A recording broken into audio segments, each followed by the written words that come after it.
ወንድ ልጅ ሲያፈቅርሽ የሚያሳያቸው ምልክቶች። ቪዲዮን ከመጀመራችሁ በፊት ላይክ፣ ሰብስክራይብ፣ ሼር አድርጉት። ወደ ቪዲዮ። ፍቅረኛሽ ወይም ባልሽ እነዚህን ነገሮች የሚያደርግ ከሆነ በጣም ስለሚወድሽ፣ በጣም ስለሚያፈቅርሽ በጣም እድለኛ ነሽ። አንደኛ፣ ስሜትሽን የሚረዳ ከሆነ። ስታዝኚ ወይም ስትከፊ ፊትሽን አይቶ ስሜትሽን የሚረዳ የሚያግዝሽ፣ አለሁልሽ የሚልሽ ወንድ ማግኘት በጣም መታደል ነው። ሁለተኛ፣ ፍቅረኛሽ የሚያከብርሽና የሚንከባከብሽ ብቻችሁን ስትሆኑ ብቻ ሳይሆን በጓደኞቹና በቤተሰቦቹ ፊትም የሚያከብርሽና የሚንከባከብሽ ከሆነ ለአንቺ ያለው ፍቅርና ስሜት በጣም ልዩ ነው። ሶስተኛ፣ ታማኝና ግልጽ ከሆነ። ፍቅረኛሽ ምንም አይነት የተደበቀ ማንነት ከሌለው፣ ምንም ነገር የማይደብቅሽና የማይዋሽሽ ግልጽ ማንነት ያለው ከሆነ ለአንቺ ያለው ፍቅር የምር ከልቡ ነው። አራተኛ፣ ውሳኔሽን የሚደግፍ ከሆነ። ፍቅረኛሽ በትምህርትሽ፣ በስራሽ ወይም በእያንዳንዱ የህይወት ምርጫዎችሽ ላይ የሚያበረታታሽ፣ አይዞሽ የሚልሽ፣ ጥንካሬና ጉልበት የሚሆንሽ ከሆነ ይህን ሰው ማጣት የለብሽም። አምስተኛ፣ በጥቃቅን ነገሮች የሚያስብልሽ ከሆነ።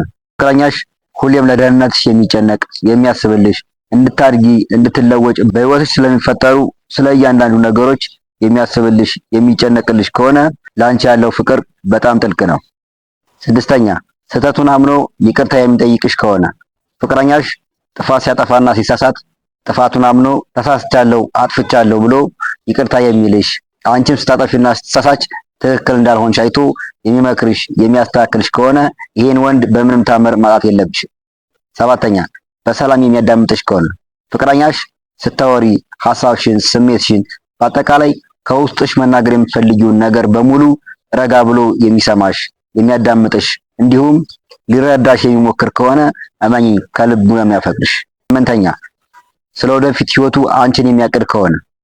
ስለ ህይወቱ፣ ስለ ህልሙ፣ ስለ ዓላማው በአጠቃላይ ስለ እያንዳንዱ ነገሮች ሲያስብ አንቺንም ጨምሮ የሚያስብ ስለ አንቺ ህይወትም የሚያሳስበው ከሆነ ትክክለኛ የህይወት አጋርሽ ነው። ዘጠነኛ፣ ምንም አይነት ሁኔታ ውስጥ ብትሆኚ ከአንቺ የማይጠፋ ከሆነ። ፍቅረኛሽ በደስታሽም፣ በሐዘንሽም፣ በስኬትሽም፣ በውድቀትሽም በሁሉም ነገር ሁሌም የሚያግዝሽና ከጎንሽ የሚሆን ከሆነ ይህን ወንድ ማጣት የለብሽም።